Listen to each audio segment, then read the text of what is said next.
à chaque fois que tu pousses une nouvelle porte, tu dis allez c'est bon, je suis à l'aise dans la coloc, c'est bon maintenant je suis à l'aise dans l'immeuble. Bah en fait l'humain il est fait pour continuer d'évoluer, d'apprendre, de se challenger, d'aller sur plus loin.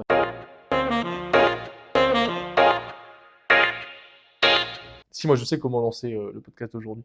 Vas-y. Je t'ai dit tout à l'heure, mais très bonne nouvelle, hein. Tout à l'heure, hier, je passe voir du coup une agente immobilière que je connais, très sympa, avec qui j'ai un bon feeling. C'est à elle que j'ai acheté l'appart que je rénove en ce moment. Hmm. Et je t'ai dit, elle me sort le fichier interne des agences avec les meilleurs résultats en termes de chiffre d'affaires. Quelle est l'agence numéro 1 en France qui réalise le plus de chiffre d'affaires selon toi?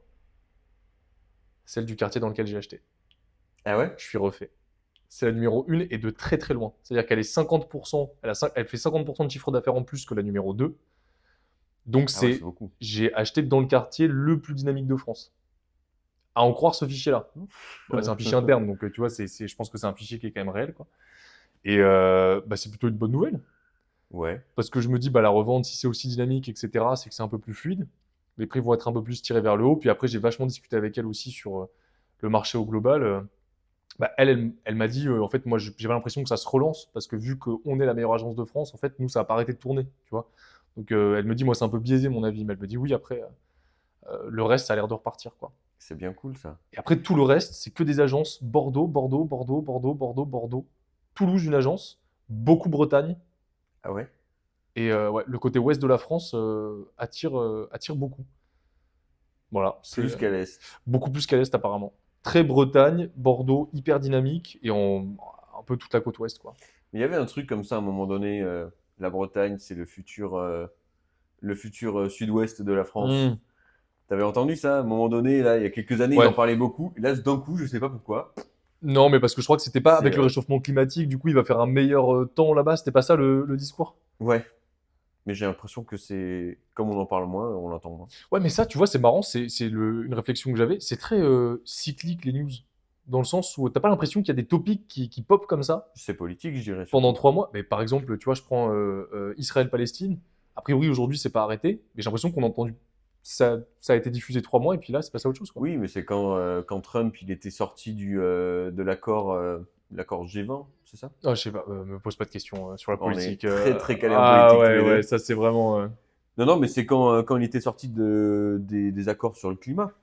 Et du coup, pendant quelques Ah mois, ouais? tout le monde parlait de ça. Et Du fait c'est, qu'en Bretagne, le climat serait meilleur, c'était ça la du conclusion? coup, effectivement, j'en avais entendu surtout parler à ce moment-là. Ok, bah écoute, peut-être, hein, investissement d'avenir. T'es déjà allé en Bretagne? Peut-être, les Bretons, en dehors des crêpes et du cidre, il y a de l'immobilier qui peut être pas mal à faire. Ah, moi je sais pas, j'y vais pas assez. Mais ouais, donc intéressant. Écoute, dynamique, très content de cette nouvelle. Je te cache pas. Ouais. Ça sent bon pour la suite. En plus, les travaux qui se finissent doucement, donc ouais, ça va être cool. On Et verra bien. là, c'est quand que vous allez aménager dans l'appartement? Bah, il n'y a pas de date précise parce que c'est un peu, c'est petit à petit, mais là, l'appartement, en tout cas, il devrait être fonctionnel sans être fini Mhm. d'ici 2 semaines max. Ok. Là, ils finissent la salle de bain, on a fini la pose de la cuisine, et puis voilà, quoi. Il restera les petites finitions qui sont toujours trop longues Ouais, sur une fin de chantier, mais il tu sais, restera. c'est les trucs, ça, il faut que je fasse des retouches peinture du coup, parce qu'il y a eu un peu d'épais à droite à gauche. Il faut qu'on cache les radiateurs aussi, qu'on monte des caches radiateurs sur mesure. Il faut que je pose une verrière là, ça va me rappeler l'époque de la menuiserie. Ça va être sympa aussi. Donc, non, non, ça se finit petit à petit, ouais. Excellent. Mais très sympa, on va voir un peu ce que ça donne. Et d'ailleurs, Bordeaux, on y était du coup ce week-end là. Ouais. Euh, C'était mardi. C'était mardi, ouais. Toi, tu étais ce week-end et moi, Hmm. je t'ai rejoint mardi. Et dis donc, les Bordelais, j'ai l'impression qu'en un an, les Bordelais, j'ai pas l'impression que c'était un coin où les gens étaient particulièrement motivés, tu vois, sur l'investissement il y a un an. Ils étaient là, mais c'était un peu en dents de scie, tu vois. T'avais des gens qui étaient extrêmement motivés, mais quand tu prenais Ouais. l'ambiance générale, t'en avais plein qui savaient pas trop, etc. Le dernier Bordeaux qu'on a fait, du coup, là, il y a 3 jours, c'était quelque chose, hein. Là, les Bordelais, ils se chauffent, ouais. Et Ça commence à être. ouais, Et on a vu, sur un an, c'est vrai qu'on a vu le changement de ouais, mentalité sur Bordeaux. Il y a un an, c'était la peur, la crainte, les impôts, c'était ouais, c'est vrai. la peur de se faire avoir, etc. Aujourd'hui, c'est bon, comment on fait pour investir dans des immeubles autour de Bordeaux, quoi. Mais ouais, c'est ça, c'est Et ça. c'est complètement différent. Et c'est marrant parce que du coup, on a vu la même chose à Bayonne aussi, et je me demande si ça, c'est pas, tu sais, le bruit de fond qui annonce que les conditions sont en train de devenir meilleures. J'ai l'impression que tout le monde le ressent et que les gens se Mmh. mettent un peu, tu vois, dans la dynamique de se dire, tiens, ça arrive, les taux baissent, je vais commencer à m'y intéresser. Tu vois, comme un bruit Ouais. sourd un peu qui commence à arriver petit à petit, quoi. Ouais, complètement. Et je crois que tu as aussi le phénomène de, comment je pourrais dire ça? Sur internet, les gens commencent à voir et à croire que c'est peut-être un peu plus possible aussi qu'il y a quelques années. Mhm. Un peu plus possible qu'il y a 2 ans où la Ouais. news générale, c'était: «L'immobilier, c'est mort. L'immobilier, c'est compliqué. Arrêtez la location, faites de l'achat-revente». Mhm. Que des trucs comme ça, qui d'ailleurs sont tous en train de sauter là depuis les dernières, réglementations là qui arrivent sur la résidence principale. Comme quoi, tu vas devoir bientôt On être parle pas, j'ai obligé, peur. J'ai peur. de le garder ta résidence principale pendant 5 ans avant de pouvoir Ouais. la revendre exonérée d'impôts. Il y a des trucs comme ça. Donc ouais, c'est intéressant. Les gens se chauffent un peu sur le locatif. Mais ouais, ouais, je pense qu'à partir de 2025, ça va être intéressant de voir un petit peu ces différentes villes, comment ça évolue. Mais plutôt cool. Et d'ailleurs, justement, à Bordeaux, c'est marrant parce que j'ai eu plusieurs retours de certaines personnes. Bah, je te fais Ouais. toujours un retour un peu des apéros pendant le podcast. J'ai pas mal de personnes. L'une des questions, demandes qui est le plus revenue à l'apéro, c'était bah, aujourd'hui, j'ai pas une situation idéale. Je pense pas pouvoir emprunter, mais est-ce que c'est possible? Où il y avait pas mal de gens qui n'étaient pas au clair sur Mmh. quelles sont les réelles conditions qu'il faut pour aller demander un crédit à la banque, quels sont les différents, on va dire, parce que tu as les conditions, mais tu as les bonnes conditions, comment faire pour aller chercher les meilleures conditions, comment faire pour aller juste débloquer un crédit, est-ce qu'il faut un CDI à tout prix? Qu'est-ce que tu en penses et qu'est-ce que tu leur as répondu à l'apéro? Parce que du coup, moi, j'étais pas là pendant la conférence. Je sais que vous avez échangé un peu. Qu'est-ce que vous êtes dit entre vous? Aujourd'hui, il y a des points qu'il faut avoir en tête quand tu fais un crédit immobilier. Il n'y a jamais de situation parfaite pour faire un crédit immobilier. Il y a juste des situations qui vont rajouter des points et d'autres qui vont en enlever. Et en fait, la mentalité de dire qu'il faut un CDI pour faire du crédit immobilier, c'est faux. On a l'exemple d'Émilie, on a l'exemple de Fabien, on a l'exemple de Charles, on a De l'exemple Carla. de Carla. Plein de personnes qui sont en CDD, qu'on a fait investir et qui ont obtenu des super conditions, qui ont obtenu un projet, qui ont pu continuer d'enchaîner. Donc le CDI n'est pas obligatoire sur un projet immobilier, c'est un avantage. Tout comme le fait, j'échange beaucoup avec des entrepreneurs, des indépendants qui disent: «Oui, mais moi je suis indépendant, Mmh. c'est compliqué». Bah non, c'est compliqué si tu sais pas comment obtenir un crédit en tant qu'indépendant ou en tant qu'entrepreneur. C'est différent, bien évidemment, de la façon dont tu vas le faire quand tu es en CDI. Donc en fait, aujourd'hui, c'est une accumulation de points. Et c'est quoi les points les plus positifs pour avoir son crédit? Effectivement, c'est être en CDI ou être un chef d'entreprise avec beaucoup d'employés, des gros volumes et des gros bilans. Ça, c'est 2 postures qui sont géniales. Il y a également le fait d'avoir de l'épargne. Alors, je ne parle pas d'avoir de l'apport, parce que nous, c'est un mot qu'on utilise assez peu. On cherche à en mettre le moins possible sur les projets, voire pas du tout. Idéalement, si on n'est pas propriétaire de la résidence principale, ça peut être un avantage pour obtenir des bonnes conditions de financement. Et ensuite, bien évidemment, condition sine qua non, avoir un projet super rentable et pouvoir justifier de la stabilité et de la sécurité du projet en même temps. C'est pour ça qu'on parle beaucoup des stratégies rentables sécuritaires. Je crois qu'on en a parlé dans un podcast précédent, on ne va pas revenir dessus. Mmh. Donc en fait, c'est plusieurs situations, mais on a des personnes qui sont en intérim. On a des personnes qui sont en CDD. On a des personnes qui, des fois, n'ont peu ou pas d'épargne. Mais ce n'est pas rédhibitoire, ce n'est pas bloquant sur le projet. Et moi, je pense qu'il faut arrêter de chercher des excuses ou d'essayer de se torturer à comprendre pourquoi notre situation ne nous permettrait pas d'investir et d'essayer de comprendre comment on pourrait faire en sorte qu'elle nous permette quand même de le faire. Et parfois, ça passe par euh, changer de banque, parce que dans une autre banque, on va avoir un profil plus sexy, parce que la banque, elle cherche à obtenir des nouveaux clients, et l'octroi de financement immobilier, c'est un super moyen d'acquisition client pour eux, en sachant qu'ils gagnent pas d'argent là-dessus, mais ils vont te proposer peut-être d'ouvrir un livret A, de faire d'autres placements sur lesquels, là, ils auront un intérêt financier à le faire. Quand tu es en, par exemple, je prenais l'exemple, quand tu as ta résidence principale, bah pareil, c'est pas rédhibitoire. Tu n'es jamais bloqué par des taux d'endettement parce que tu as ta résidence principale. Pareil, il faut penser d'autres solutions. Est-ce que je peux pas diminuer les frais, réétaler le crédit, renégocier les taux d'intérêt? Est-ce que je peux pas faire un rachat de crédit avec le prochain est-ce que je peux pas tout simplement m'associer avec d'autres personnes pour lever plus de fonds? Et pour moi, le principal problème, c'est surtout la capacité des gens à croire qu'ils peuvent le faire. Parce que je gagnais moins de 2 000 € par mois en étant menuisier et j'ai levé presque 1 million d'euros à la banque. Pas seul, j'ai fait des associations, j'ai trouvé des solutions en nom propre, en société, j'ai fait plein de trucs différents. Mais les solutions, elles existent. Moi, je connais que des investisseurs qui manquent de solutions. J'en connais pas qui sont bloqués réellement. Donc, je pense que c'est déjà la première étape, sortir de la croyance de c'est compliqué d'obtenir un financement, etc. Ça permet déjà de lever les premiers blocages et ensuite, faut trouver des personnes qui l'ont fait et copier-coller la méthode, quoi. Ouais, c'est ça. Et puis d'ailleurs, c'est pas les personnes qui ont les meilleures conditions préalables, parfois, qui obtiennent les meilleurs crédits. Parce que quand en face de soi aussi, on a une personne qui comprend le projet, qui est prête à nous suivre, ça facilite les choses. Je prends l'exemple de Nadia, par exemple, qui avait, tu sais, elle avait un gros crédit voiture. Ouais. Et il se trouve que elle fait une banque avec quelqu'un qui, en face d'elle, investit dans la même ville, fait le même type d'investissement, donc qui a tout de suite compris le projet, l'intérêt du projet, et qui automatiquement, tu sais, au téléphone, au début, elle me disait, mais en fait, du coup, je sais pas trop comment ce crédit, s'il va me bloquer, parce que elle est aussi garante d'un crédit étudiant pour sa fille. Donc en fait, les deux cumulés, ça faisait pas mal. Et je lui avais dit, bah écoute, le crédit voiture, tu peux le faire refinancer. Mais sa banque avait dit non, tu vois. Et donc, petit coup de pression, de se dire, mince, mais qu'est-ce que je fais si du coup personne veut, etc. Et au final, dans ce rendez-vous bancaire, c'est la banquière qui lui a dit, mais non, mais on va faire un package, on va le remettre dedans, on va le réétaler sur 25 ans, et puis du coup, voilà, c'est la location qui paiera la voiture. Elle est ressortie hyper rassurée en me disant, mais t'avais raison, du coup, il y a toujours des solutions, on peut faire refinancer, etc. C'est Donc clair. c'est toujours possible, quoi. Et c'est pas ceux qui ont les meilleures conditions qui ont les meilleurs prêts. Moi, je sais que les conditions de mon côté, c'est allé. Pourtant, sur le dernier projet, Qui ont les meilleures situations, tu veux dire? ouais, moi j'avais une situation du coup Ouais. parfaite quoi, aux yeux du banquier.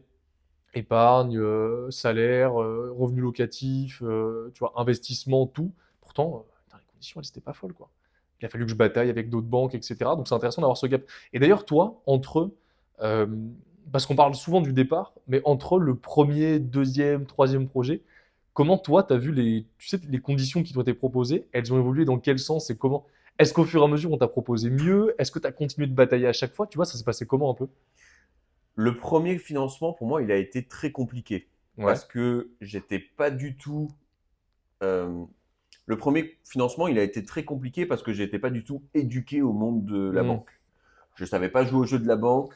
J'avais un projet sur lequel j'ai fait 25 banques avant d'obtenir mon financement et il Ouais. y a les deux dernières qui m'ont suivi. Ça, c'était le premier, t'en avais parlé, ouais. Ouais, une qui me demandait de mettre plus d'argent en apport que ce que j'avais, et une autre qui acceptait de me suivre pour 3 000 à 4 000 €, quelque chose comme ça. Et donc j'avais bossé avec cette première banque. Premier crédit, très compliqué. Le deuxième, j'étais beaucoup plus à l'aise. Donc ça a été. Par contre, le troisième, là, je me suis fait balayer. Parce que pour aller lever à la banque 100, 200, 250 000 € sur deux projets, ouais, c'était ça. Sur deux projets, j'arrivais à peu près à 250. Ça allait. Mais quand on commence à aller au-dessus, là, tu te fais bousiller par le taux d'endettement, tu te fais éclater dans tous les sens. Et donc là, moi, j'ai eu beaucoup de difficultés à passer ce cap. Et c'est en échangeant, en rencontrant des personnes qui avaient réussi à lever plus, que j'ai pu dupliquer ces systèmes-là. Je me suis formé, c'est là que j'ai commencé à aller dans des masterminds, des trucs comme ça, parce que plafond de verre. Et c'est une situation dans laquelle, en fait, beaucoup de gens se retrouvent aujourd'hui, surtout ceux qui ont déjà acheté leur résidence principale. Et c'est une charge qui est fixe et tu n'as pas le revenu locatif en face à mettre. Donc c'est surtout sur le troisième financement, j'ai beaucoup galéré. En plus, je m'étais fait conseiller à l'époque, encore une fois, ça c'est vraiment l'importance du réseau, je m'étais fait conseiller par un mauvais comptable qui Mhm. m'avait proposé de faire un montage en SAS. Ok. Sur le papier, super intéressant. Il y avait des avantages, etc. par rapport au projet que je voulais faire, c'était hyper pertinent. Par contre, arrivé devant le banquier, mais 95% des banques me disaient « Ah non, ça en fait pas ». Hmm. Parce que, si vous ne le savez pas, aujourd'hui, les banques financent quasiment jamais des projets en SAS. En SAS ou en SASU même, parce qu'elles n'ont pas l'habitude. Et le banquier, déjà, ça le fait chier de faire du crédit. Tu arrives avec une anomalie, un dossier trop bizarre. Ils prennent même pas le temps de le regarder. Et donc, je me suis cassé les dents là-dessus. Et in fine, j'ai réussi à Ok. trouver des solutions dans un deuxième temps. Je sais même pas que tu avais proposé un projet en SAS. C'est vrai que la SARL de famille, déjà, je trouve ça étonnant le peu de personnes qui connaissent ça. Ouais. Le projet en SARL de famille, c'est vrai qu'en SAS, c'est encore un autre niveau d'incompréhension. Pour eux, c'est difficile. Mais tu sais, c'est marrant ce que tu me dis parce que on pourrait s'imaginer, souvent dans l'imaginaire collectif, c'est ok, tu fais le premier projet, c'est le plus dur. Et puis après, ça s'enchaîne, ça s'enchaîne, ça s'enchaîne, ça s'arrête jamais. Et en fait, là, ce que tu décris, tu sais, c'est un peu l'image, tu l'as pas vu? C'est un petit bonhomme, tu sais, qui monte une montagne et il dit enfin arrivé en haut. Et en fait, non, c'est juste un tout petit bout. Et après, ensuite, tu as vraiment tu sais, le sommet qui est encore beaucoup plus Ouais. long, quoi. C'est un peu ça. Tu fais le premier, tu fais le deuxième, tu te dis ça y est, enfin, j'ai pris l'habitude, j'ai pris le pli, je sais comment faire des crédits. Et la grande baffe de bas en haut sur le troisième. Et c'est Et, beaucoup plus compliqué, quoi. et moi, j'ai eu des difficultés sur le troisième par rapport à la banque, Ouais. mais mon deuxième projet, Mhm. c'est celui sur lequel j'ai passé le plus de temps dans les recherches. Ok. Et ça, c'est le syndrome de l'investisseur.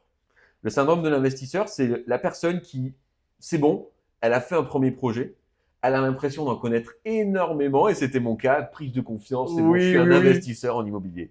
Je suis un investisseur, j'ai fait un projet, je gagne de l'argent, d'accord? Regardez, je gagne de l'argent avec l'immobilier. C'est plus un problème. Je prends confiance par rapport à ça et je commence à me lancer dans les visites. Je commence à visiter d'autres projets similaires à la première coloc que j'avais fait.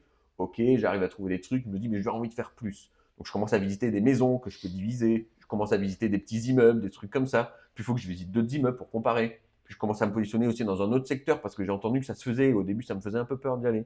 Et puis je commence à visiter d'autres maisons parce qu'on m'a proposé un projet d'achat-revente et j'ai envie de. Et je vois qu'il y a de l'argent à faire. Je commence à visiter. Je passe 6 mois à rechercher et je me positionne sur plusieurs projets, mais je ne vais jamais au bout. Mhm. Le syndrome de l'investisseur. Tant que tu n'as pas une stratégie qui est définie et précise, quand tu as pris confiance sur les premiers projets, c'est le plus grand piège pour enchaîner. Mais en gros, j'ai perdu 6 mois. Ok. Tu fais 6 mois fois des projets qui rapportent entre 1600 et 3000 euros de loyer par mois, ben voilà. Ah, c'est marrant parce que moi, du coup, ça a fait l'inverse. Moi, c'est le premier, j'ai galéré comme pas possible. Et Ah les ouais. deux autres, le deuxième, je l'ai trouvé en 3 jours. Le troisième, je l'ai trouvé en 3 semaines, un truc comme ça. Parce que ensuite, la stratégie, c'était bon. C'était ok, c'est bon, j'ai compris. C'est comme ça que ça marche. Ça a marché. J'applique maintenant ce qui marche. Hmm. Bêtement, tu vois, pour justement pas perdre de temps. Parce que j'étais moins dans le. Mais je vois ce que tu veux dire. Et puis, c'est une courbe. C'est la courbe de la connaissance. Tu l'as pas vu celle-là aussi? Ouais. Au début, quand tu commences un truc, tu penses que tu es le meilleur. Tu penses que tu te situes là. Et après, plus tu en apprends, plus tu te dis ah, je suis hyper nul avant de toucher un palier.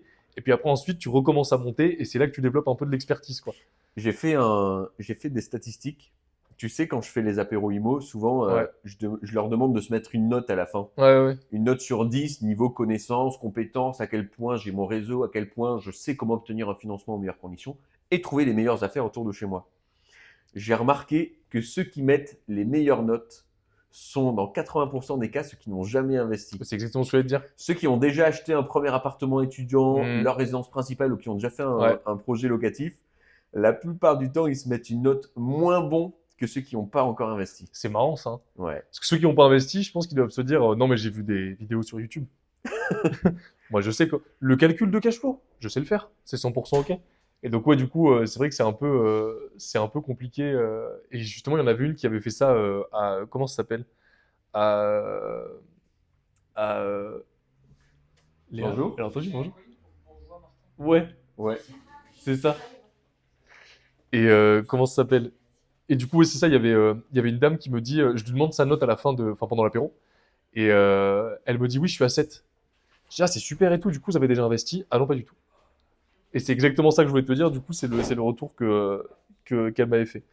Mais effectivement, ouais, la connaissance, plus t'avances, Bah ouais. plus c'est chaud, quoi. Et même aujourd'hui, même en étant super avancé, quand on commence à se pencher sur les stratégies d'après, celles que tu peux pas faire sur tes premiers projets, mais tu sais, les stratégies division de locaux commerciaux, division de hangars, d'entrepôts, des choses comme ça, tu te dis qu'il y a encore, tu te dis qu'il y a encore plein de choses à aller chercher. Il y a plein de subtilités encore qu'on continue à découvrir parce que là, on est en plein dedans aujourd'hui. Et c'est assez intéressant parce que bah, à chaque fois que tu pousses une nouvelle porte, tu dis allez, c'est bon, je suis à l'aise dans la coloc, c'est bon, maintenant je suis à l'aise dans l'immeuble. Bah, en fait, l'humain, il est fait pour continuer d'évoluer, d'apprendre, de se challenger, d'aller sur plus loin. Et donc, c'était ça le problème, quoi. Mais du coup, c'est marrant. Alors, donc, toi, note de 0 à 10, Mm. 0 vraiment, il n'y a rien. 10, t'es le meilleur investisseur de l'univers. Toi, question Uno, tu sais, Uno Reverse. Toi, tu te mets combien, du coup, sur cette échelle aujourd'hui, par exemple? Sur une échelle de 1 à 10, De 0 à 10. de 0 à 10, pardon, je dirais que moi, je me mets 9. parce que je pense que comparativement, on n'est pas beaucoup à à réussir à lever presque 1 million d'euros en gagnant moins de 2 000 euros par mois à la base. Par contre, par rapport à ce que j'ambitionne de faire, donc aujourd'hui, la note par rapport à ce que j'ai fait, ouais, 9 sur 10, parce que ouais, je me mets pas 10, il y a toujours de la perfection à aller chercher. Le marché évolue et on est en constante adaptation. Par contre, dans ce que je veux faire dans l'immobilier, aujourd'hui, mais je suis un investisseur fauché, quoi, par rapport à ce que j'ambitionne de faire. Là, aujourd'hui, avec 9 biens, je suis un investisseur fauché, quoi. Hmm. Donc, par rapport vraiment à ce que j'ai envie de faire, dans ma capacité à aller chercher les vrais objectifs derrière, je dirais 6. Ok, ok. C'est pas mal. Ok. Donc tu penses, Reverse, toi aussi alors? moi je me mets 1. Ah ouais? Bah, quand je vois ce qu'il est possible de faire, ce qui existe et les fortunes qui ont été faites grâce à l'immobilier, les groupes qui ont été montés, tu vois, dans le livre Les Titans de l'immobilier que je lisais pardon, en début d'année, et tu te dis, je suis une merde, quoi. Tu te dis, putain, j'ai fait 3 pauvres appartes, quoi. Là où t'en as qui construisent des complexes pas possibles, qui font des... Tu sais, je suis allé récupérer ma cuisine. Ouais, mais attends, toi, tu t'es donné une note sur tout ce qu'il est possible de faire. Bah, bien sûr. Moi, Bah, moi, ce qui m'intéresse, c'est ce qu'il y a non, après, pas ce qu'il y a avant. la note, c'est sur une échelle de 0 à 10. À combien aujourd'hui tu penses te situer dans l'immobilier, mais dans le domaine de ce que tu fais, quoi? Ouais, à 1. Parce qu'en fait, le truc, c'est qu'aujourd'hui, le raisonnement, pour moi, il se divise en deux. Numéro 1, il y a ce que je sais que je ne sais pas. Et déjà, comment dire, le niveau de compétence que je sais ne pas avoir, le gap entre ce que je suis aujourd'hui et ce qui me reste à accomplir pour arriver à faire des projets fous, je sais déjà qu'il est considérable. Et je me dis, ça, c'est juste ce dont je suis au courant. Donc si derrière, tu mets en plus ce dont je suis pas au courant, qui à mon avis est peut-être 10, 20, 100 fois plus important, Ouais, je comprends. pour moi, mon niveau aujourd'hui, c'est celui d'un débutant, tu vois. Et le gap entre les gens vont te dire, bah non, mais t'as fait 3 immeubles, tu fais des opérations, etc., machin, t'es un investisseur chevronné. Bah, la vérité, c'est que, évidemment, oui, par rapport à ce que je fais, ça fonctionne très bien, je suis hyper bon, je peux le dupliquer, je peux le refaire à l'infini. Mais de toute façon, peu importe ce que tu fais, il y a toujours un mindset de croissance. Ouais. Moi, le but pour moi, c'est pas de refaire ce que je sais faire. Je vais m'ennuyer. Je vais pas faire des immeubles de Ouais. 5 appartements jusqu'à la fin de ma vie. C'est ennuyant à mourir. Il faut Exactement. toujours faire plus, faire mieux, faire plus fort, faire plus grand, meilleur financement. Et si t'es pas dans cette dynamique-là, pour moi, bah, c'est la mort. Et donc, dans cette dynamique-là, bah, aujourd'hui, je connais rien, quoi. Et cette prise de conscience, je l'ai eu un peu parce que à Bordeaux, week-end dernier, je vais chercher ma cuisine. Je suis rentré dans un truc, Martin. J'avais jamais vu ça. Je suis tombé amoureux. Je sais pas qu'on pouvait tomber amoureux d'un espace, tu vois. Je rentre, c'était dans un espèce de grand dépôt à l'extérieur de Bordeaux qui s'appelle Village. Veelage. Et tu rentres, mais je sais pas combien d'entrepôts il y avait. Donc c'était un seul et même truc construit par une seule et même boîte, une seule et même personne. Ouais. Des entrepôts, mais démentiels, mais des entrepôts, mais des hangars dans lesquels tu peux stocker plusieurs avions, quoi. Tous découpés pour différents business, différentes activités. Et donc ça faisait un village avec des dizaines d'entrepôts, mais de taille et de hauteur, mais c'était épatant, quoi. Tu avais l'impression de traverser presque des pyramides, tu sais. Et il y avait carrément des boulevards et des routes entre les entrepôts. C'est tu sais, des entrepôts qui sont beaucoup pour du stockage. Donc, tu as beaucoup de passages de Ouais. camions, etc. C'est les zones de fret. C'est un peu comme des zones de fret. C'est un peu ça. Mais Souvent, c'était. t'as un truc de rail de train qui arrive à côté, là. Alors, ouais, là, il n'y avait pas les rails de train. Il y avait surtout, tu sais, tous les espaces de déchargement camions. Mais ce que Ouais. je veux dire, c'est par exemple, à côté de chez nous, quand tu vas vers Bordeaux, il y a un moment, tu passes une zone comme ça sur l'autoroute. Mais c'est indépendant. Ouais. Chacun a son bâtiment. Là, c'était une seule et même boîte qui avait fait ça. Et tu Ok. rentres là-dedans et tu te dis, ouais, je suis une merde. C'est la coloc des hangars. Ah, c'est la coloc, La- c'est la coloc au niveau plus plus. La coloc des entrepôts. Et tu vois, pour moi, tu vois des trucs comme ça et tu te dis, putain, mais qu'est-ce que je fais de ma vie, quoi? C'est pas fou ce que je fais, en fait, là, tu vois. Et donc, par rapport à ce genre de truc, ouais, je pense qu'il y a tout à découvrir, tout à apprendre et qu'il y a C'est aussi des choses qui génial. sont pas encore créées aujourd'hui, qui n'existent pas. Tu vois, on discutait de nouvelles méthodes de construction avec des clients à Tours aussi. Enfin, tout évolue, tout change, quoi. Et donc, tout ça, ça amène un niveau de connaissance qu'on n'a pas et que personne n'a qui est fou, quoi. Donc, c'est vrai que moi, du coup, je mets vraiment bas, quoi. Ok. Et peut-être que si je passe à 2, déjà, je suis content, tu vois. Ok. Et aujourd'hui, si tu dois t'évaluer en tant qu'investisseur sur ce que tu as fait par Ah, en tant rapport à. qu'investisseur à ce que j'ai fait, je suis à 20 sur 10. Mm. Je suis à 20 sur 10. Les biens, sourcer des biens rentables, les transformer, régler des problèmes, les revendre, les louer, faire du rendement, enfin, ça c'est ok, tu vois. Mais et en plus, en soi, je pourrais utiliser les mêmes méthodes et le faire juste sur des montants différents. Je gagnerais plus. Mais c'est toujours pareil. C'est que bon, bah, tu fais la même chose encore et encore. Et ça, je trouve ça pas. Là, c'est qu'une histoire de taille en fait au final. Et Ouais. je Mais préfère ça, c'est découvrir de nouvelles choses. Ouais. intéressant. Et en fait, je pense que les gens sous-estiment le gap qu'il y a entre l'immobilier d'habitation et l'immobilier commercial, d'entrepôt, de Ouais. stockage. Et pour moi, c'est un niveau à aller chercher après avoir fait tes premières acquisitions. Donc c'est pour ça qu'aujourd'hui, je suis sur l'immeuble là, de 600 mètres carrés que j'achète, dont 450 mètres carrés d'entrepôt. Et on n'est pas encore sur un entrepôt qui est gigantesque, tu vois. 450 mètres carrés, c'est encore à taille humaine. Après, Parce t'es que en plein centre-ville. j'étais menuisier, Ouais. j'ai bossé dans des entrepôts qui étaient bien plus grands que ça, tu vois. Mais je commence à voir du coup l'immobilier d'une façon différente parce qu'en fait, quand vous allez évoluer dans vos projets immobiliers, il y a un truc dont vous allez prendre conscience, c'est que plus tu gagnes d'argent, plus tu vas chercher un ratio gain-emmerde le plus faible possible. Et justement, les entrepôts, les divisions, passer sur du local de stockage, du local commercial d'un point de vue général, ça permet de faire une transition assez intelligente par rapport à ça, mais trop risqué pour démarrer parce que ça demande un niveau de compétence. Et les études de marché, c'est complètement différent. Je te prends un cas de figure, Bordeaux par exemple. Investir dans une vitrine commerciale à Bordeaux, pourquoi pas? Mais l'étude de marché à faire, c'est quoi? C'est qu'aujourd'hui, ben, les gens, ils achètent de moins en moins en magasin. Les gens, ils vont de plus en plus commander en ligne. Donc, c'est quoi le futur d'une vitrine commerciale en centre-ville versus un entrepôt de stockage qui peut permettre de livrer ceux qui achètent en ligne? Et la dynamique qu'on peut prendre sur une ville comme Bordeaux ne sera pas la même qu'on peut prendre sur une ville comme Périgueux, par exemple, à côté. Et en fait, ça fait rentrer un mécanisme qui est encore plus complexe et c'est un pari sur la vision du commerce en France. C'est plus comme ça qu'il faut le voir. Ouais, c'est clair. Après, un pari, oui, non, parce que pour moi, un pari, ça induit une forme de risque. Ouais. Là, ce que tu dis, c'est une évidence, quoi. Enfin, dans le sens où Ouais. tout ce qui est en ligne, ça se développe à fond. Ouais, Tu ouais, vois, ouais, même les mais magasins type Leroy Merlin, etc., ils ont lancé depuis un certain temps, mais quand tu vas chez Leroy Merlin, et d'ailleurs, c'est insupportable, Leroy Merlin, faites quelque chose. Quand... attention, en Bretagne, ils disent quand tu vas au Roi Merlin. Oui, bon, enfin, c'est les Bretons après, voilà. Mais Leroy Merlin, t'as jamais eu ce truc, t'es en ligne, tu trouves un truc, tu vas en magasin, vous l'avez, ah ben non, on peut le commander qu'en ligne. Ouais, Ça me fait péter un plomb. Mais parce qu'en ouais, fait, ouais, du coup, ouais. ils ont mis en place ce système où ils sont juste revendeurs de certains trucs. Et donc là, ben, pareil, stockage, etc., c'est hyper important. Et moi, ça me rend fou, ce truc. Mais effectivement, non, non, c'est pas forcément des choses que tu lances en premier. Et moi, j'ai envie de te dire, même si c'était plus intéressant de le lancer en premier, je pense que les gens le feraient pas parce qu'on commence toujours par ce qui est proche de soi. Mm. Et le locatif, tu connais. Tout le monde a été locataire, tout le monde a. Tu vois, et donc du coup, les gens ont plus de facilité aussi à se mettre dans quelque chose qu'ils appréhendent un peu mieux.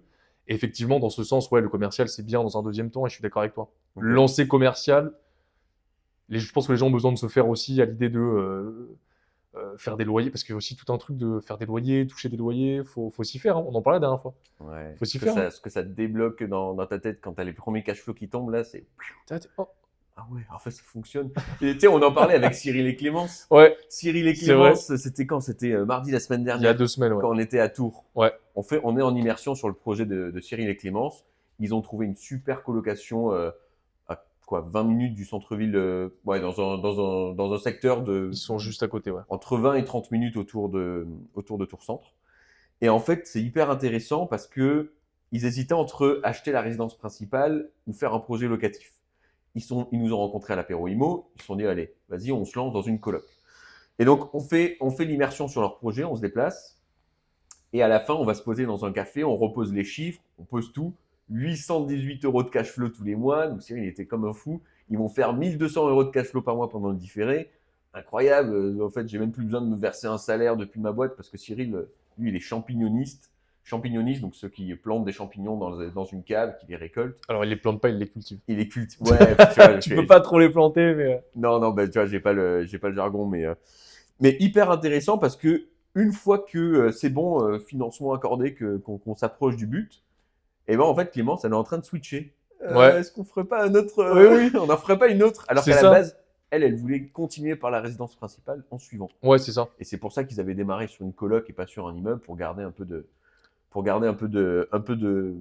jus sous la pédale quoi, quand ils vont voir le banquier. Et c'est marrant ce hasard parce que c'est vrai qu'ils cherchaient la RP et c'est parce qu'ils trouvaient pas la RP qu'ils se sont dit pourquoi pas locatif et qu'on s'est rencontrés à l'apéro. Mais t'imagines? Mais Alexis, c'est pareil. Ah ouais? Bah, Mais je sais pas, du coup, je connais Alexis, pas. qui est master coach chez Immo Evolution aujourd'hui, lui, il a démarré sur l'accompagnement en janvier 2023. Ouais. Entre-temps, il a acheté seulement 2 immeubles et une colocation, donc il vit quasiment de ses projets immobiliers. Et en parallèle, aujourd'hui, il bosse à mi-temps avec nous. En fait, le truc, c'est que dans le même style, avec sa copine, ils n'arrivaient pas à acheter leur résidence principale. Quand ils allaient voir le banquier, il leur proposait une enveloppe de 100 000 euros. Ah, je savais pas ça. Et on les a fait investir dans un immeuble de 350 000 euros. Et c'est passé, parce qu'ils empruntaient plus sur la base de leurs revenus, mais sur la base des revenus et des 4 000 euros de loyer qui vont tomber tous les mois. D'un coup, ça a débloqué un peu les choses, quoi. C'est pas mal, hein? C'est quoi pour toi le prochain gros move que tu fais dans l'immobilier? Le prochain gros move que je fais dans l'immobilier, bah, c'est du commercial. Ouais. Moi, le prochain gros move que je fais dans l'immobilier, c'est basculer bah, justement sur ça. Pour plein de raisons différentes, parce que j'ai envie d'évoluer, j'ai envie de découvrir d'autres choses. Le locatif, c'est pas que j'ai fait le tour, mais j'ai envie de continuer la croissance, j'ai pas envie de faire toujours les mêmes projets. Donc c'est aussi pour ça que moi je suis dans une phase de désendettement qui se passe très bien. Et ensuite, bah là, je vais me rendetter, mais plutôt sur différents styles de projets. C'est plutôt ça. Et puis après, bah, ce serait plutôt de faire 3 projets en même temps plutôt qu'un, quoi. Pareil, pourquoi Mmh. passer 3 ans à faire 3 projets alors qu'en un an, je peux en faire 3, quoi. Ouais. Ça, et puis après, bah, création de société de marchand de biens avec Inès. Puisque là, du coup, ce projet-là, c'était un projet test. Et que ça se passe super bien. Et que tout tourne très bien, c'est top. Et qu'elle, elle adore ça, du coup. Donc, pouvoir développer ce côté-là aussi tranquillement. Et puis après, plein d'autres projets, toujours, hein. Plein de choses en tête, plein de choses derrière. Toi, tu fais quoi après? Le prochain gros move, moi je pense que l'immobilier d'habitation, je vais continuer à en faire. Mais effectivement, je vais commencer plutôt à me poser sur du gros commercial. Euh, le côté entrepôt, ça me parle vachement parce qu'étant du bâtiment, en fait, j'ai toujours bossé dans des surfaces comme ça, j'ai toujours bossé dans des hangars, dans des entrepôts, dans des ateliers, des choses comme ça. Et en fait, je me rends compte que je suis hyper à l'aise avec ça. J'ai beaucoup plus de connaissances que la plupart des investisseurs dans ce domaine-là parce que, en fait, quand tu es chef d'entreprise, souvent, quand tu es chef d'entreprise dans le bâtiment, tu fais travailler tes employés à la rénovation de l'atelier que tu as acheté, etc. Donc en fait, j'ai rénové aussi pas mal de hangars, d'entrepôts, des locaux commerciaux dans lesquels je travaillais en tant que salarié. En fait, je suis très à l'aise avec ça. Donc pour moi, le prochain move que je fais, il est là-dedans. Oui, mais ça, il est déjà fait. Donc il y a ce Ouais. petit hangar de 450 mètres carrés dans l'immeuble de 600. Et maintenant, j'ai envie de faire le x3 après, quoi. Ok. Bah, c'est vrai que dans le secteur, ce qui pourrait être pas mal, c'est ouais, c'est acheter un terrain, tu poses une dalle et puis tu mets un entrepôt, quoi. Et il y a un autre truc qui est très intéressant, c'est carrément la création d'une zone artisanale. Mm. Et ça peut être très stylé. Ouais, Zone ouais. artisanale, mais zone de stockage également, tu vois, dans l'optique un peu de ce qu'on disait tout à l'heure Ouais. avec la Mais livraison. les zones artisanales, moi, enfin, en tout cas, de ce que je vois, toutes les zones artisanales que je vois aujourd'hui qui sont bien, qui fonctionnent bien, que ce soit à côté de chez nous ou ailleurs, moi, j'ai l'impression que les zones artisanales, globalement, quand tu l'as fait construire, c'est quand même, c'est très rentable sur le moment, ça c'est clair, mais c'est quand même un pari sur 30 ans, quoi. Mm. Parce qu'en général, ta zone artisanale, tu la construis toujours dans des coins qui aujourd'hui sont nuls, quoi. Tu prends l'exemple de où on est aujourd'hui, hein. Où on est aujourd'hui à la base, c'était un marais. Toute la propriété était détenue par une seule et même personne il y a 100 ans, je crois, un truc comme ça. Ça a été plus ou moins divisé, vendu, etc. Et la personne qui a construit les locaux ici, il nous le disait quand on emménageait, il n'y avait rien. Ouais. Rien, quoi. Aujourd'hui, C'est- l'immeuble dans lequel on est, Ah, c'est- il a été construit, il a été acheté et construit pour 30 000 euros. Aujourd'hui, il a une valeur de 3-4 millions. À peu près. 3-4 millions. Et c'est quelque chose sur un horizon 25-30 ans. Ouais, c'est ça. Mais lui, 25-30 ans. Et en plus, il avait une boîte, donc il a le hangar oui, à après, côté ouais, il y a... de ouais, menuiserie. lui, il a quasiment une partie de la rue. Ouais. Mais quand il te dit, à l'époque, j'ai construit, il te dit, il n'y avait rien. Il y avait rien. Aujourd'hui, c'est une zone commerciale de dingue. C'est la zone C'est vrai. commerciale de Biarritz, zone de chalandise où il y a plein de passages, etc. Mais je prends l'exemple aussi de la zone d'activité. Je sais pas si tu vois à côté de l'aéroport, un tout petit peu plus. Comment décrire? T'as le Oui, grand frais. Je suis désolé, ça va être très spécifique, hein. T'as le grand frais. ouais. Au-dessus, t'as une zone d'activité commerciale. T'as un espèce de truc qui fait du béton. Et puis t'as des bureaux. Là où mon oncle a ses bureaux, je t'avais déjà montré. Mais je connais bien, c'est là où je bossais avant en tant que menuisier. Euh, Les anciens locaux de la boîte où j'étais, c'était Là où il y là. a la boîte de vente aux enchères, etc. Là. Tout à fait, c'est Ah exactement voilà, là. c'est Ouais. ça, c'est ça. Et pareil, ça à l'époque où ça a été construit, c'était le vide intersidéral, quoi. Mm. T'étais au milieu de nulle part, t'avais Biarritz qui était. Et puis entre les deux, t'avais des champs, quoi. Ouais. Et se dire, je construis une zone d'activité ici, il faut le faire quand même, tu vois. Donc c'est une sacrée vision sur le long terme. C'est vrai. Mais ouais, très intéressant. Et c'est vrai que moi aussi, c'est ce qui m'attire aujourd'hui. Je pense que l'habitation, je continuerai toujours d'en faire, mais dans des contextes très précis. Aujourd'hui, avant, moi, je pense que j'ai commencé un peu, tu sais, j'étais full focus rendement. Moi, c'était, je ne voyais qu'une seule chose, c'était Combien de cash rendement. flow? Ouais. C'était cash flow, pourcentage, cash flow, pourcentage. Je pensais pas revendre parce que moi, pour moi, j'achetais et j'allais conserver sur les 30 prochaines années, tu vois. Ouais. Donc, je pensais pas revente. Mais aujourd'hui, dans des secteurs qui sont très intéressants, qui sont porteurs, etc., je me vois bien faire du locatif. Mais je sais aussi sur des surfaces peut-être plus grandes pour s'économiser des problèmes, des choses comme ça. Mais beaucoup de commercial, ouais, je pense que c'est. Alors, Mm. on va s'y pencher, hein. On va devoir s'y Ouais, pencher, hein. Mais intéressant, ouais. exactement. Ok. Je te fais un petit. Pour finir, enfin, pour finir. On va encore y passer un moment. Je te fais un petit sous-côté sur côté. Allez, Je t'ai vas-y. préparé trois thèmes, sur côté, sous côté. L'un de ces thèmes-là, c'est intéressant parce qu'on en parle assez souvent. Il y a pas mal de personnes qui en ont jamais fait, qui l'ont jamais vécu, etc., qui ne le conceptualisent pas forcément, du coup. Mm. C'est la colocation.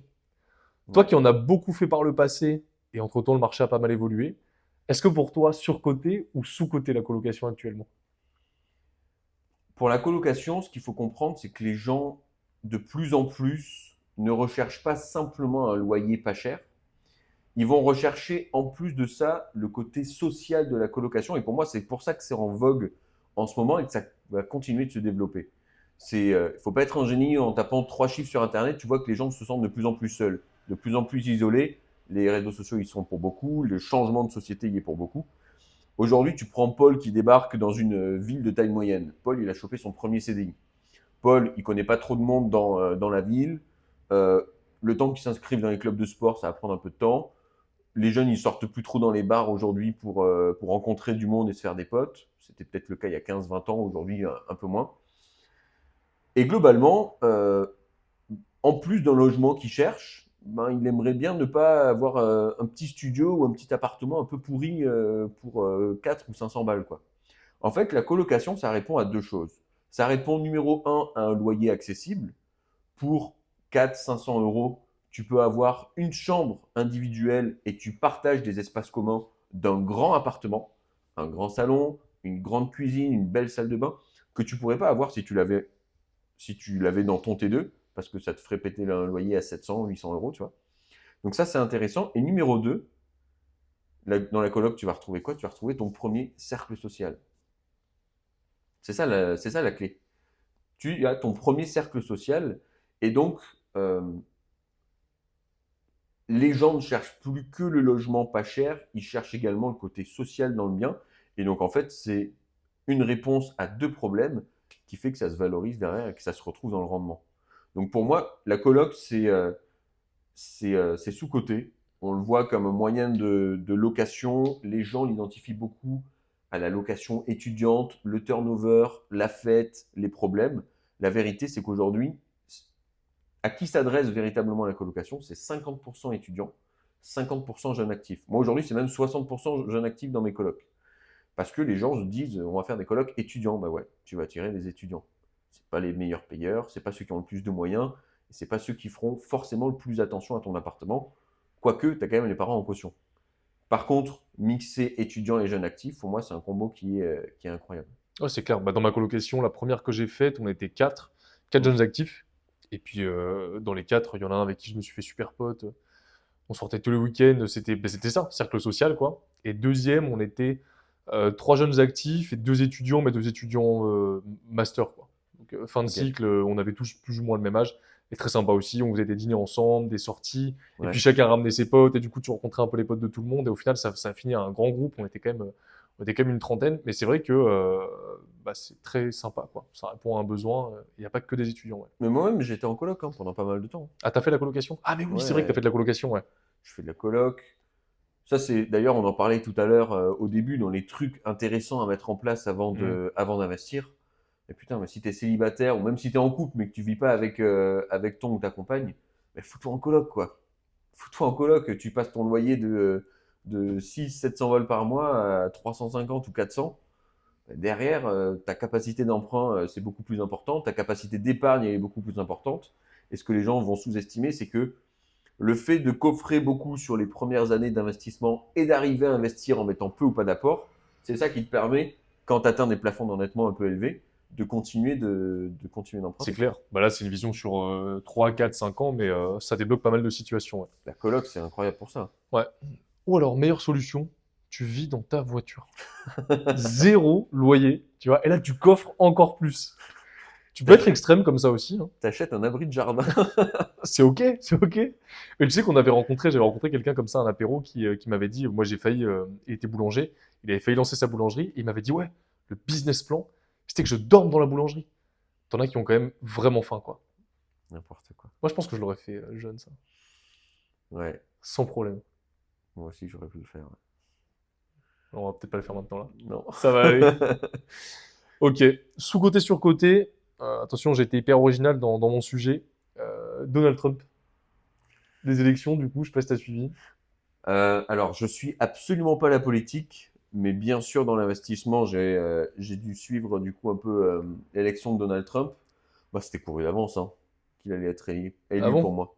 Mais le mec, ça fait 2 ans qu'il est en campagne active face à quelqu'un qui a switché avec Joe Biden 2-3 mois avant l'élection.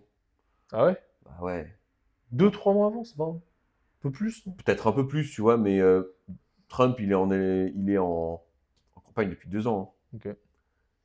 Mais du coup, sous-côté ou sur-côté? Ah, je sais pas c'est quoi le critère pour dire surcoté ou sous-coté sur Trump. Ouais. Trump surcoté, sous-coté. Ouais. Ouais, je pense qu'il y a une espèce de hype qui fait qu'il est très surcoté. Mais notamment avec le cycle crypto, enfin dans le cercle investisseur, on entend beaucoup parler, mais non, peut-être un peu surcoté. Mais, euh, mais en tout cas, je pense que j'ai l'impression que ça peut être positif sur la partie investissement finance. Je prends pas position politiquement sur Trump ou sur d'autres, mais je pense que c'est bénéfique d'avoir des entrepreneurs qui deviennent des chefs d'État. C'est aussi dangereux sur certains aspects parce que ça va favoriser les ultra riches souvent. Par contre, il y a un côté qui est quand même assez intéressant, notamment dans la façon de diminuer les coûts au quotidien, la façon de penser non pas comme un fonctionnaire, mais de fonctionner comme un entrepreneur qui saute des étapes, qui crée des ponts, qui avance, quoi. Ouais, c'est clair. Mais d'ailleurs, c'est ce qu'il a fait. L'une des premières décisions qu'il a mise en place. Et c'est marrant parce que du coup, j'ai vu une double info là-dessus. C'est qu'il a mis Elon Musk à la tête d'un nouveau ministère euh, à temps partiel qui est censé se finir le 4 juillet 2026, je crois. Ouais.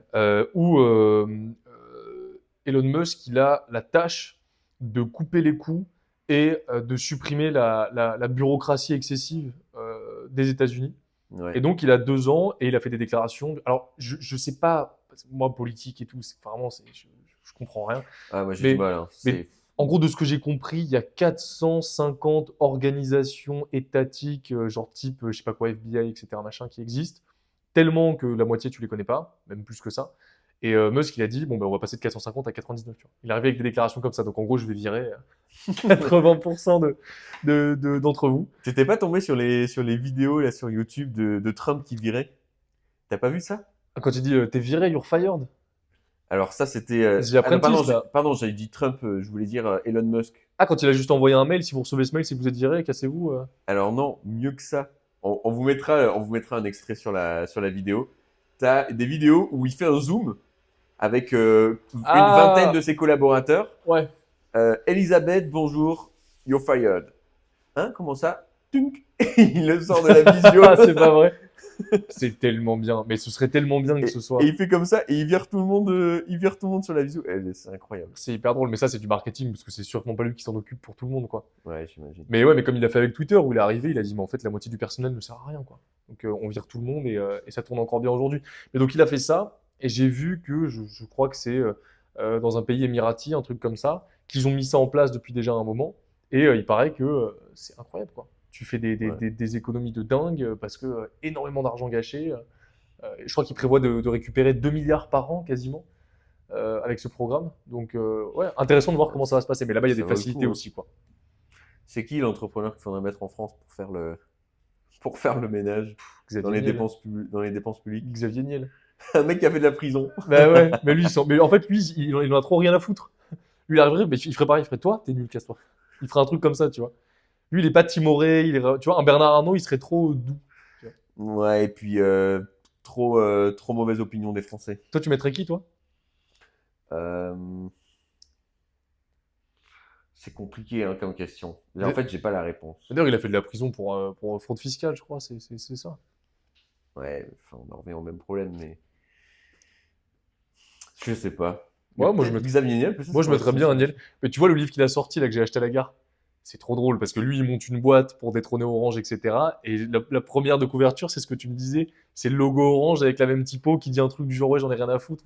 Il est hyper, Comme une envie comme une envie de foutre le bordel. de foutre Ou, le bordel. ouais. Mais ça me fait rire, cette attitude. Il est toujours en train de chercher les problèmes. Et au point de, il a peur pour sa vie, quoi. Quand il avait mis un tweet en 2013, un truc du genre, ouais, si vous me retrouvez suicidé, sachez que sachez que je n'ai aucune pensée suicidaire et aucune envie de mourir, c'est juste que j'aurais été trop bon, un truc comme ça. C'est fou d'arriver à des stades comme ça. Incroyable. Ah, faudrait couper un peu les dépenses, ouais. Bon, après, je sais pas, moi, moi, j'y comprends rien. Mais On va pas refaire le monde dans ce podcast, hein, non, de c'est toute clair. façon, On va mais déjà essayer de se concentrer sur bâtir un truc pour nous et puis après, on verra pour le reste. c'est clair. Et ouais, bah, troisième sur côté sous-côté, locaux commerciaux. On a déjà un peu discuté. Alors, j'inclus tout, professionnel, commercial, entrepôt, toute la partie vraiment pro, quoi. Mais du coup, on a déjà un peu la réponse. Ouais, bah, sous-coté. Ça fait peur. C'est le niveau 4 de l'investissement et je pense que tu commences à parler gros sous hein, sur le gros immobilier commercial. Ce qui peut être intéressant, c'est qu'il y a d'autres façons de gagner de l'argent avec l'immobilier commercial qui n'existent pas sur l'investissement locatif classique. C'est en plus du loyer, en plus de la plus-value à la revente, tu peux aussi vendre des droits au bail, des pas de porte, comme on les appelle. Et selon les emplacements, ça peut être intéressant de vendre des pas de porte parce que du coup, tu as un phénomène hype sur ce local. Ce local, il est super bien placé, etc. Peu importe l'activité qu'on va mettre dedans, on sait qu'elle fonctionnera parce qu'elle verra passer beaucoup de monde. Et en fait, ça, c'est quelque chose qui se valorise.